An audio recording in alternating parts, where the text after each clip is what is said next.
দেখো, আমি HTML এর ভেতরে হেড লিখেছি আর বডি লিখেছি। আমি একটু ট্যাব দিয়ে ভেতর দিকে ঢুকিয়ে দিলাম, তাহলে বুঝতে সুবিধা হবে। হেডের মধ্যে আমি দিয়েছি টাইটেল। টাইটেলে কি লিখে দিয়েছি? টাইটেলে লিখে দিয়েছি আইফ্রেম। আইফ্রেমটা আজকে আমি তোমাদের বোঝাবো। এবার আসি বডিতে। বডির ভেতরে দেখো আমি একটা প্যারাগ্রাফ নিয়েছি, ঠিক আছে? এবার সেই প্যারাগ্রাফের মধ্যে আমি একটু এন্টার দিলাম।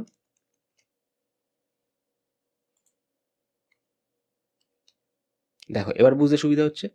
বডিতে একটা প্যারাগ্রাফ আছে, আর সেই প্যারাগ্রাফের ভেতরে একটা আইফ্রেম আছে।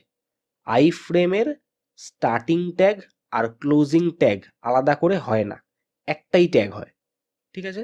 শুধু সেই ট্যাগের শেষে একটা স্ল্যাশ দিতে হয়। হয়ে গেল, বলে দিলাম কিভাবে লিখতে হয়।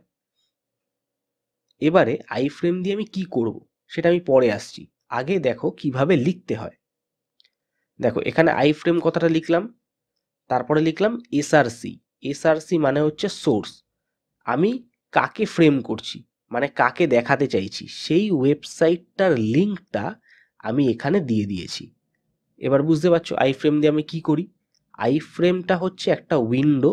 বাড়িতে যেমন উইন্ডো থাকে, সেই উইন্ডো দিয়ে আমরা যেরকম নানা রকমের জিনিস দেখি, ঠিক তেমনই আমার ওয়েবসাইটে যেটা আমি বানাচ্ছি, যে ওয়েবসাইটটা আমি এখন তৈরি করছি, বা যে ওয়েব পেজটা আমি এখন তৈরি করছি, সেই ওয়েব পেজে বা সেই ওয়েবসাইটে আমি যদি অন্য কোনো একটা ওয়েবসাইটকে ছোট একটা জানলার মাধ্যমে বা উইন্ডোর মাধ্যমে দেখাতে চাই, একটা ফ্রেমের মাধ্যমে দেখাতে চাই, তখন আমি আইফ্রেম ট্যাগ দিয়ে এখানে সেই ওয়েবসাইটের লিঙ্ক দেব বা কোনো একটা ওয়েব পেজের লিঙ্ক দিয়ে দেব। এটা হচ্ছে মোদ্দা ব্যাপার। এবার আমি এটাকে কন্ট্রোল-S দিয়ে সেভ করলাম। ডেস্কটপে যাচ্ছি, ডবল ক্লিক করলাম।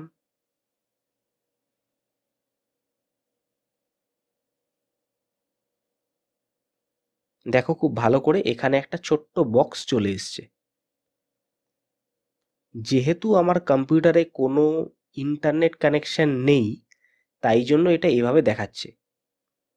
যদি এখানে ইন্টারনেট কানেকশন থাকতো আমার কম্পিউটারে, তাহলে তোমরা এখানে দেখতে পেতে google.com এই ছোট্ট জায়গাটার মধ্যে শো করতো। হয়ে গেল। আচ্ছা, এবারে ধরো তুমি চাইছো এই যে ছোট যে জায়গাটা আছে, এটা হচ্ছে আইফ্রেম, এই আইফ্রেমটাকে একটু বড় করতে।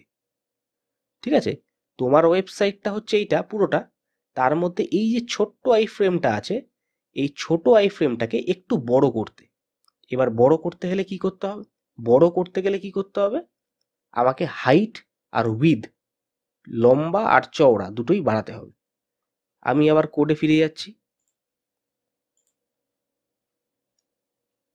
দেখো আমি এই google.com যেখানে শেষ হয়েছিল, তার পাশে হাইট আর উইথ দুটো দিয়ে দিলাম। দিয়ে আমি কি করলাম?